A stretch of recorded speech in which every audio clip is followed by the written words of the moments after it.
പുതു ഞായറാഴ്ചയിലേക്ക് നമ്മൾ എത്തിച്ചേർന്നിരിക്കുന്നു. യോഹന്നാന്റെ സുവിശേഷം 20-ാം അധ്യായം 19-ാം വാക്യം.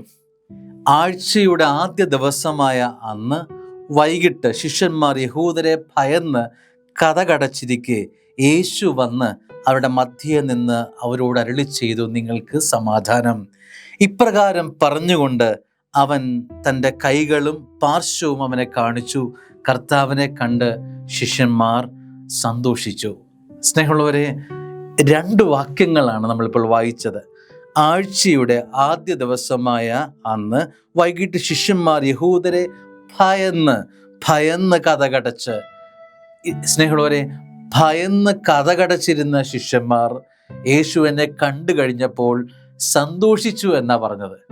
ഈ 2 അനുഭവങ്ങൾ തമ്മിൽ ഉള്ള ആ ഒരു പൊരുത്തക്കേട്, ആ ഒരു ബന്ധം സ്നേഹമുള്ളവരെ മാറുന്നത് എങ്ങനെയാണ്?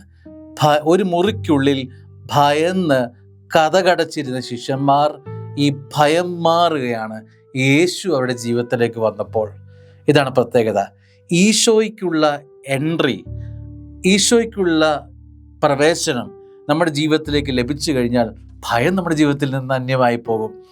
കതകടച്ച് ഒറ്റപ്പെട്ടു പോയി, ഇനി ഞങ്ങളുടെ ജീവിതത്തിൽ പ്രത്യാശയില്ല, ഈശോ ഞങ്ങളുടെ ജീവിതം നഷ്ടപ്പെട്ടു, എല്ലാമായി ഈശോ ഞങ്ങളുടെ ജീവിതത്തിൽ നിന്നും ഇറങ്ങിപ്പോയി എന്ന്, മരണം അവനെ കൊണ്ടുപോയി എന്ന് തേങ്ങി നിൽക്കുന്ന ശിഷ്യന്മാർ ഇനി ഭയമല്ലാതെ വേറെ ഒരു ആശ്രയമില്ല. ഭയത്തിലേക്ക് ജീവിതം നീങ്ങുകയാണ്, കതകടയ്ക്കുകയാണ്, എല്ലാം അടഞ്ഞകത്തേക്ക് മാറുകയാണ്. ജീവിതത്തിൻ്റെ എല്ലാ വാതായനങ്ങളും അവരിലേക്ക് തന്നെ ചുരുങ്ങുകയാണ്.